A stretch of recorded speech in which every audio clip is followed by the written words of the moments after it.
ఓం నమో వెంకటేశాయ. ఓం నమో శ్రీనివాసాయ. శనివారం వెంకటేశ్వరుని పూజిస్తే శనిదేవుడు మనల్ని పట్టడా? తెలుసుకుందాం.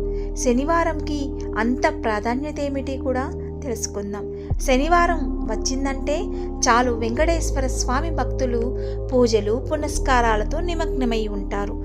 తిరుమల తిరుపతి ప్రాంతాల్లో కొందరైతే అస్సలు కాళ్ళకి చెప్పులు కూడా వేసుకోరు. వెంకటేశ్వర స్వామి నచ్చిన వెంకటేశ్వర స్వామికి మెచ్చిన రోజు కావున తాము ఆ రోజున ఉపవాసం ఉంటామనేవారు ఎందరో.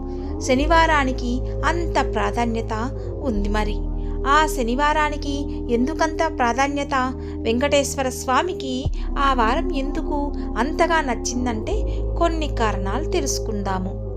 ఓంకారం ప్రభవించిన రోజు శనివారమేనట. శనీశ్వరుడు వెంకటేశ్వర స్వామికి మధ్యన జరిగిన ఒప్పందంలో శనివారం నాడు ఎవరైతే శ్రీనివాసుని భక్తి శ్రద్ధలతో పూజిస్తారో వారిని పీడించనని శనీశ్వరుడు వెంకటేశ్వర స్వామికి వాగ్దానం చేశాడట. వాగ్దానం చేసిన రోజు కూడా శనివారమే.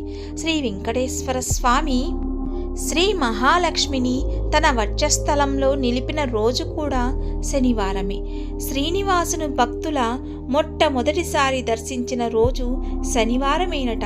ఆలయ నిర్మాణం చేపట్టమని శ్రీ వెంకటేశ్వరుడు తొండమాన్ చక్రవర్తికి చెప్పిన రోజు శనివారమే.